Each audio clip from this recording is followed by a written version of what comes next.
Case for interwebkaiju here. This is another cat destroying city. I don't know why I have so many of these shirts. People just keep sending them to me, and this is Pulgasari.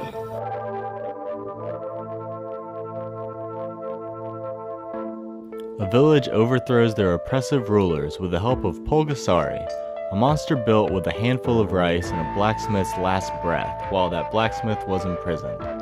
The monster starts out able to fit in the palm of the blacksmith's hand and then grows by eating iron until he reaches kaiju proportions. I like the costumes quite a bit. The acting is good. I really want to give props to the bad guys showing fear towards Pulgasari. They did a great job. There's some cool shots here and there. The camera work is nothing amazing, but there are also no bad shots throughout the whole film. The lighting, which seems almost all natural, is pretty good. Very impressive if it is all natural lighting. There's even nighttime scenes where it is darker, but you can still see what's going on, and that's something a lot of films to this day have problems with, even without natural lighting. The sound is good for the most part, which is impressive seeing how the actors seem to be shown out in the open outdoors where there would be wind, animals, and other background noises, but hey, movie magic, I suppose. The scenes with the tiny Pulgasari are cool. On the close-up shots, I can't really tell if it's stop motion or a suit actor surrounded by giant props, but either way, they did a great job.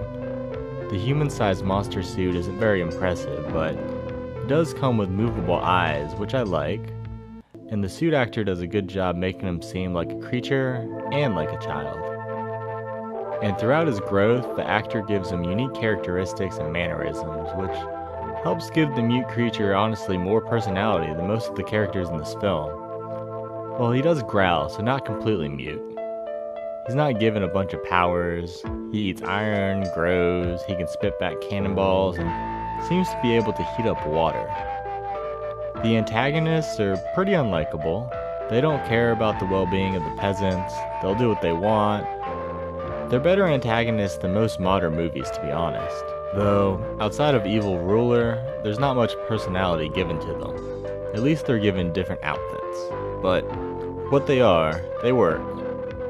I really liked seeing the tactics used, throwing logs and rocks downhill at enemies. Just stuff you normally don't see in these type of films.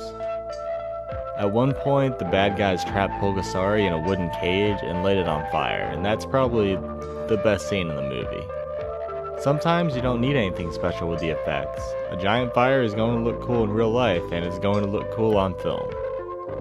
Other scenes I really like include the full-size Pulgasari smashing buildings, this dude jumping down rocks, and this shot of Pulgasari shaking off debris. It's just one head jerk and it all flies off. It looks fantastic. Apparently they made these giant feet. They don't look that great on the film, but giant kaiju feet props seem awesome to me. There's some brief projection work and it's really good. I mean, there's also some that are a bit too off color, but they're all brief, so it's not a big deal. There's some rotoscoping. There's also some facial robotics going on, which I wasn't expecting, and it's okay. Again, not too great in the film, but it's cool that it was implemented.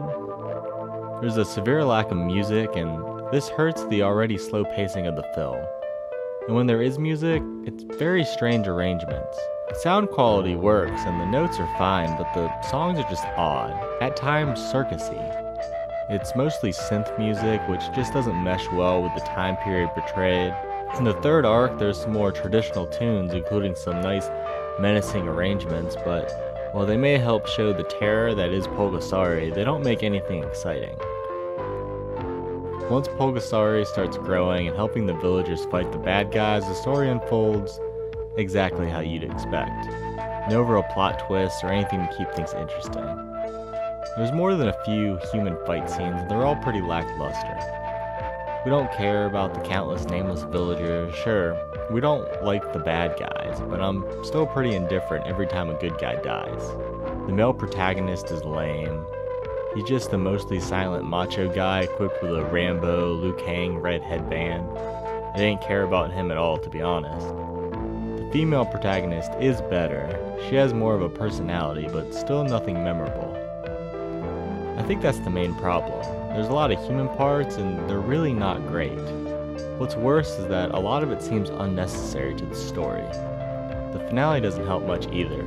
It's got some cool parts, but it's not the epic final fight that would have saved the film. What's worse is the film goes on far too long after the antagonists are killed. Sure, maybe we needed some closure on what happened to Pulgasari. I, for one, would have been fine just ending it and assuming they had a happily ever after fairy tale spiel, but that's not what the filmmakers gave us, and instead we have 12 minutes of pre-credit footage after the antagonist's defeat. Actually, there's no end credits on this DVD. Regardless, there's 12 minutes that drag and are certainly nothing amazing. So that was Pulgasari. You know, it's Pulgasari. It's not really fun or entertaining, but I'm glad I watched it. And now I know Pulgasari. So if the footage sparks your interest, check it out. If not, you know, you can pass on it. Apparently the story behind it, whoever was in charge of North Korea at the time, they kidnapped a bunch of Japanese filmmakers and actors and forced them to make this movie, which is weird because the plot is overthrowing oppressive leaders. Why would they? It's kind of ironic.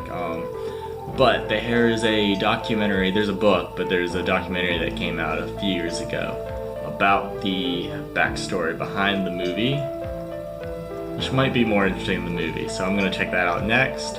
If you have any movies, TV shows you want me to review, leave a comment below, and thanks for watching.